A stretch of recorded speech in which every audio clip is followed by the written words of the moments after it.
Est-ce que quelqu'un veut rajouter quelque chose dans tout ce qui est dans ces combats intérieurs qu'on a tous plus ou moins? Quelle sorte de combat intérieur on peut ajouter, hein? J'ai mis beaucoup de choses déjà quand même là. Je pensais quelque chose, Ouais. parce que dans les mystères douloureux, il y a le couronnement d'épines, et la grâce qu'on sollicite, c'est d'être délivré de l'esprit de domination et de vanité.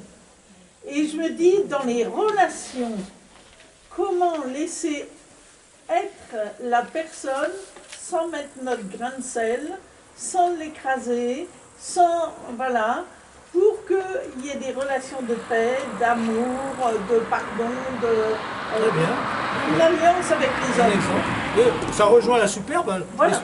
Je me prends puis je veux dominer. Ouais. Oui, Ouais. oui, oui, très bien. Laisser l'autre exister, Ouais. pas, voilà.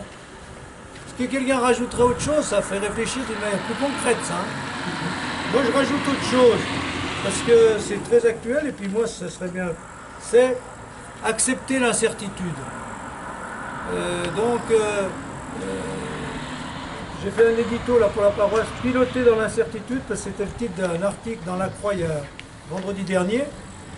On est dans une situation où, aujourd'hui, alors qu'on était habitué à vouloir tout planifier, tout maîtriser, à faire des prévisions, des projets, ben maintenant, qu'est-ce qui va se passer?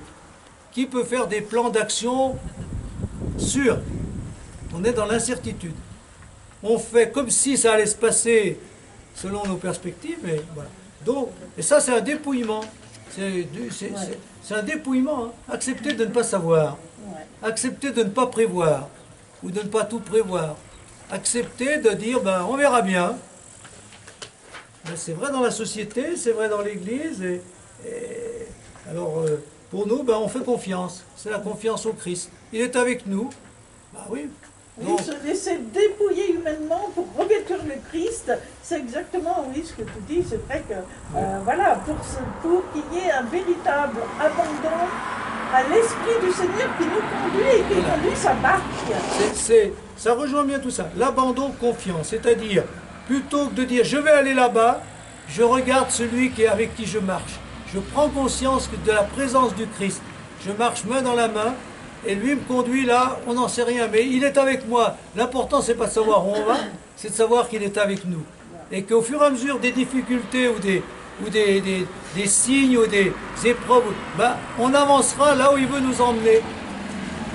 Donc acceptons de ne pas savoir, mais marchons avec lui, abandonnons-nous à lui dans la confiance. Ça, c'est vraiment bien. Mais voilà, dans la vie, même avec tout ça, même en s'appelant Jean-Jacques Ollier, il y a des moments très mystérieux où tout craque. Alors, Ollier restera marqué par sa dépression spirituelle de 1639 à 1641, où il n'arrivera plus pendant 2 ans à prêcher, ni à confesser, où sa mère le prenait pour un fou. Alors, rien là. Hein. Bon, je n'avais consolation quelconque, ni marque aucune que je puisse être aimé de Dieu, ce qui était mon grand martyr. Vous voyez cette phrase?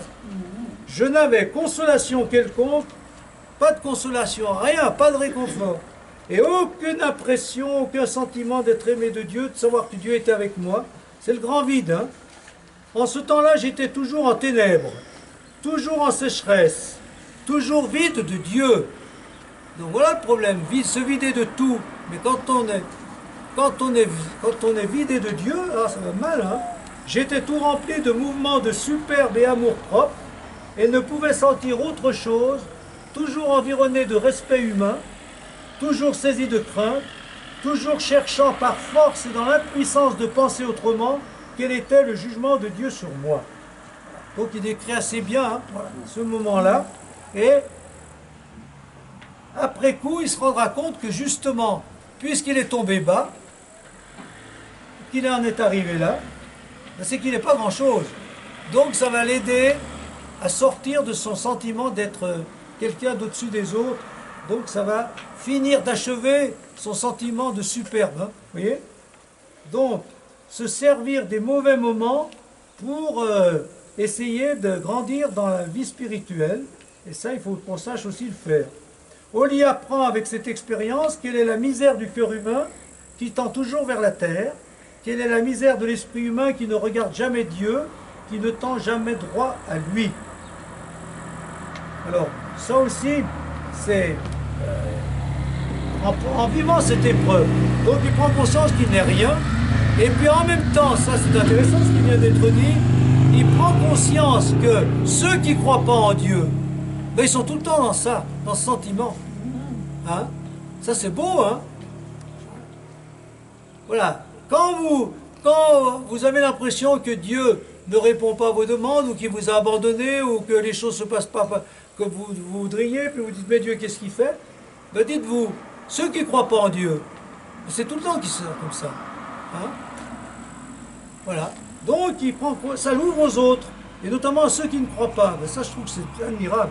Au lieu de s'enfoncer dans cette misère, il apprend à se laisser porter par l'Esprit de Dieu, à regarder Dieu au lieu de se regarder lui, à compter sur Dieu au lieu de compter sur lui. Voilà, donc ça, c'est tout ce travail intérieur. Hein. Puisque je suis comme ça, mais je ne peux pas compter sur moi. Je ne peux compter que sur Dieu. Puis Dieu, il n'est pas là.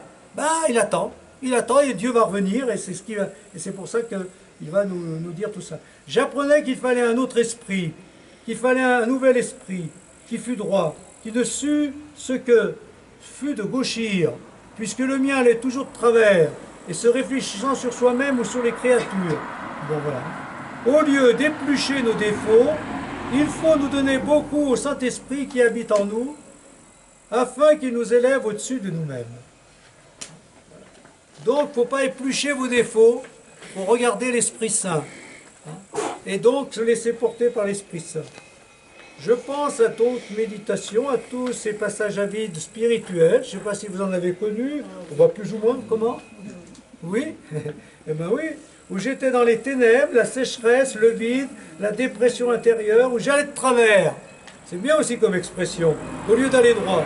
Et je reconnais humblement ma misère sans les forces données par Dieu pour vivre dans la lumière, la fécondité, la plénitude. Alors lui, donc on l'a vu un petit peu, mais il y en a d'autres qui le disent. Quand vous avez des moments comme ça, des moments de sécheresse, de vide, tout ça, eh bien, il n'y a pas d'autre chose à faire que d'attendre que ça revienne. Voilà. Il faut tenir bon. C'est une autre manière de tenir bon. C'est une autre forme d'épreuve que celle dont on a parlé tout à l'heure. Et ça reviendra à ce moment-là, et vous en tirez des leçons. Donc si, il y a deux choses ici. Tirer des leçons, ben, comme il a fait, hein, ben, je ne suis pas grand-chose.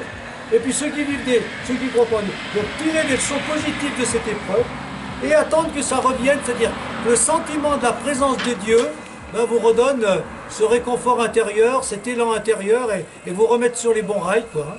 Voilà. Alors, on pense à de tels moments que vous avez pu vivre, et vous dites au Seigneur, ben voilà, merci de m'en avoir sorti, puis aide-moi, quand ça se reproduira plus ou moins, à te faire confiance, parce que tu reviendras vers moi, et tu m'aideras à repartir. Alors faites une genre de petite prière comme ça, en pensant à ces moments de vide intérieur, à ces nuits spirituelles, si vous voulez d'autres mots, à ces nuits de la foi ou de la vie.